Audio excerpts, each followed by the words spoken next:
मध्य प्रदेश में नहीं चलेगा बीजेपी का हिंदुत्व, कमलनाथ ने खोजी काट। बीजेपी का उसी के हथियार से शिकार करने की कोशिश में कमलनाथ। बागेश्वर वाले धीरेन्द्र शास्त्री आएंगे कमलनाथ के साथ। बीजेपी पूरे देश में हिंदुत्व के नाम पर चुनाव लड़ रही है, लेकिन उसकी यह रणनीति मध्य प्रदेश में कोई काम करती नहीं दिख रही है, क्योंकि हिंदुत्व को ही कांग्रेस नेता कमलनाथ ने चेहरा बना लिया है। खुद को बीजेपी से बड़ा हिंदुत्ववादी नेता बता रहे हैं, हिंदुत्व को लेकर किए गए अपने काम गिना रहे हैं। महाकाल लोक जिसका उद्घाटन प्रधानमंत्री मोदी ने किया था, उसे शुरू कराने का श्रेय भी कमलनाथ ले रहे हैं। बीजेपी को हिंदुत्व की पिच पर ही टक्कर देने की कोशिश कर रहे हैं, और इसीलिए कांग्रेस ने पहली बार किसी प्रदेश में पुजारी प्रकोष्ठ बनाया तो वो मध्य प्रदेश में ही बनाया। पुजारियों का सम्मेलन भी कराया। संत महात्माओं की पूरी टोली कमलनाथ ने जोड़ रखी है, जो विधानसभा चुनाव में कांग्रेस के पक्ष में प्रचार करने को तैयार भी दिख रही है। और अब पीसीसी चीफ कमलनाथ पंडित धीरेन्द्र शास्त्री की राम कथा करवा रहे हैं। सिमरिया मंदिर के पीछे 5 से 7 अगस्त तक कथा होगी।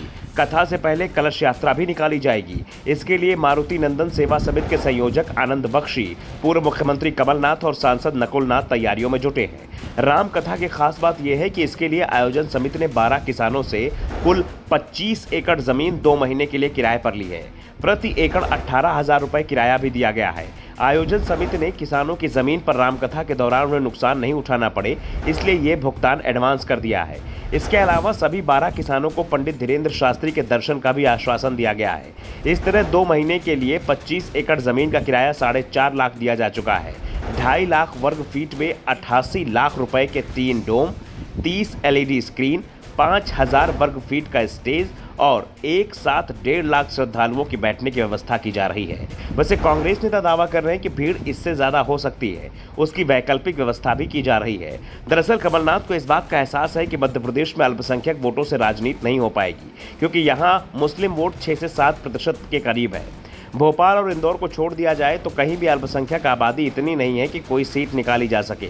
अगर बीजेपी ने हिंदुत्व की रणनीति के सहारे वोटों का ध्रुवीकरण करा लिया तो फिर मामला एक तरफा हो जाएगा। और इस समय बीजेपी पूरे देश में ही हिंदुत्व की पिच पर खेल रही है। बीजेपी और संघ के लिए इस समय भले ही गुजरात उसकी प्रयोगशाला बन गया है, लेकिन ये भी सच है कि संघ की पहली प्रयोगशाला मध्य प्रदेश को ही माना जाता है। ऐसे में हिंदुत्व को लेकर मध्य प्रदेश में बीजेपी की ओर से तमाम प्रयोग हो रहे हैं। इसे लेकर कमलनाथ पहले ही सचेत दिखाई दे रहे हैं। इस समय मध्य प्रदेश में सबसे ज्यादा शोर पंडित प्रदीप मिश्रा और धीरेन्द्र शास्त्री का दिखाई दे रहा है। वैसे और भी कई बाबा हैं जिनकी कथा में हजारों लोग जुटते हैं, लेकिन इस समय जो प्रभाव इन दोनों का मध्य प्रदेश में दिख रहा है, उससे राजनीतिक दल भी डरे हुए हैं।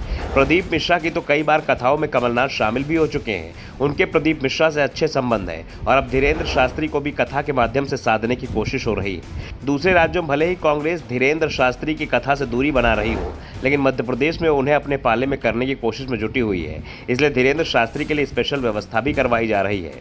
कमलनाथ की रणनीति के चलते बीजेपी को भी अपनी रणनीति में बदलाव करना पड़ रहा है। मध्य प्रदेश की बीजेपी सरकार भी कांग्रेस की रणनीति पर चलती दिख रही है। जो गारंटियां प्रियंका गांधी हर चुनावी राज्यों में दे रही हैं, मध्य प्रदेश में उसी तरह घोषणाएं इस समय शिवराज सिंह चौहान कर रहे हैं, और कई योजनाओं को उन्होंने लागू भी किया है। Bureau report, the Navdarpan news.